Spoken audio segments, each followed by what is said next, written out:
It's July already. Seems like we just had Memorial Day. She went to the window and looked out at the oppressive summer night. It was black as pitch and filled with trees. The motel gravel went about 10 feet back, and then there was nothing but dense woods and the invisible creatures hidden within them. "He'll take another one soon," she said. "Just like last year. And we've done nothing to stop it." "Christ, Ellie. Not this again." He sat up and tugged on his pants. "I thought you agreed to let this go." She rested her forehead against the glass, which vibrated in time to the churning of the antiquated air conditioning unit below it, and she felt the hum penetrate to her veins.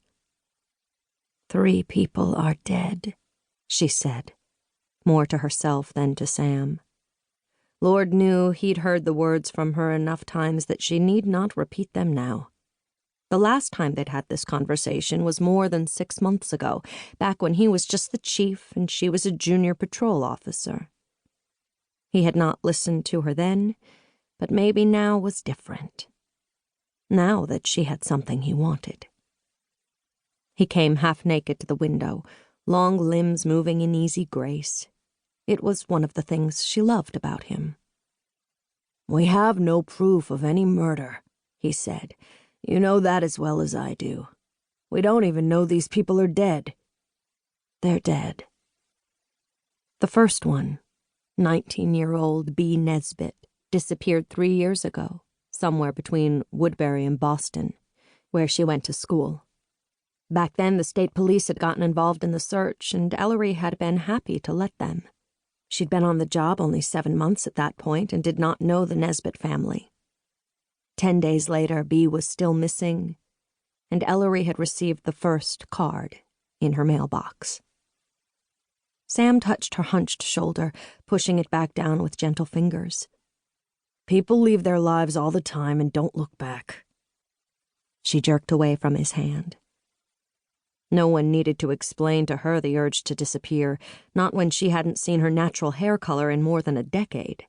Lately, she'd been dyeing it dark chestnut brown, a no-nonsense shade whose remnants resembled the color of dried blood as it washed down the drain of her white porcelain sink. Sam's hair was an honest salt-and-pepper black.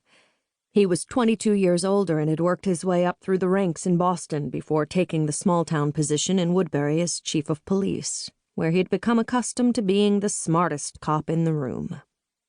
Ellery was the only female officer in the department. Not that this was a great accomplishment on a squad of 8 people, but it meant that, for all his depth of knowledge, there were certain experiences she had that Sam lacked.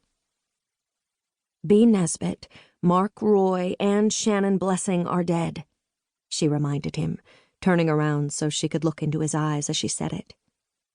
"In the next 2 weeks, unless we do something, another name will be added to that list. We'll have another grieving family and no answers to give them. Is that what you want?" "What would you have me do? These cases have already been investigated by our department and others. We have no bodies, no evidence, no suggestion that a crime even took place. I'm not ignoring you, Ellie, but I have to have something to go on here besides your gut feeling." Her cheeks burned hot, and she looked away. At least he hadn't actually called it woman's intuition. The only evidence she had, besides what little was contained in the official files, was locked at home, in her bedroom drawer, in an envelope where she didn't have to see the birthday cards unless she specifically went looking for them. Not that there was much to see. She could picture the baffled expression on Sam's face if she brought them in and tried to explain what they meant. "This isn't evidence of anything but the fact that you're another year older. Congratulations, Officer Hathaway, you're aging just like the rest of us." Maybe if she told him about her other birthday, the one from years ago, then he would understand. He would have to act. Or maybe he would just look at her with pity and horror. Either way, once she told him, she could never take it back. "You could reinvestigate the cases," she said to Sam, trying to keep her voice steady. "Take a fresh look. If we can figure out..."